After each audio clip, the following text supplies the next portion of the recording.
કરીશું। લાલજી દેસાઈને સેવાદળના રાષ્ટ્રીય અધ્યક્ષ પદેથી દૂર કરવામાં આવ્યા। ડીવી શ્રીનિવાસ બન્યા સેવાદળના રાષ્ટ્રીય અધ્યક્ષ। લાલજી દેસાઈને ઓડિશાના પ્રભારી બનાવવામાં આવ્યા। કોંગ્રેસના હાઈકમાન્ડે આ મોટા ફેરફાર કર્યા છે। સેવાદળના રાષ્ટ્રીય અધ્યક્ષ પદેથી તેમને દૂર કરવામાં આવ્યા છે। આ સાથે બીજી એક જવાબદારી તેમને સોંપવામાં આવી। લાલજી દેસાઈ કે જેમને ઓડિશાના પ્રભારી બનાવવામાં આવ્યા છે। કોંગ્રેસ હાઈકમાન્ડ જેમના દ્વારા નિર્ણય લેવામાં આવ્યો છે, મોટા ફેરફાર કરવામાં આવ્યા। લાલજી દેસાઈ હવેથી ઓડિશાના કોંગ્રેસ પ્રભારી। વધુ માહિતી મેળવીશું। સંવાદદાતા દીપક આપણી સાથે ફોન લાઈન પર જોડાયા છે। દીપક, લાલજી દેસાઈને સેવાદળના રાષ્ટ્રીય અધ્યક્ષ પદ પરથી દૂર કરવામાં આવ્યા, એક બીજી જવાબદારી સોંપાઈ, શું વધુ વિગતો?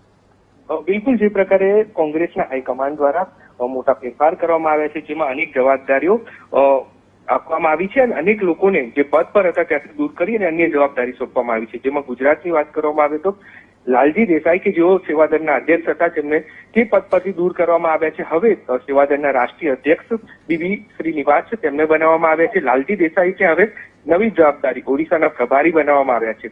ક્યાંક ખેડૂત આંદોલનમાં તેઓ ચર્ચામાં પણ આવ્યા હતા। ઘણા સમયથી તેઓ રાષ્ટ્રીય અધ્યક્ષ હતા સેવાદળના અને હવે તેમને દૂર કરવામાં આવ્યા અને ડીવી શ્રીનિવાસ છે તેઓ સેવાદળના રાષ્ટ્રીય અધ્યક્ષ બનાવવામાં આવ્યા છે। એટલે કે કોંગ્રેસ દ્વારા હાઈકમાન્ડ જે છે દિલ્હીથી તેમના દ્વારા મોટા ફેરફાર કરવામાં આવ્યા છે।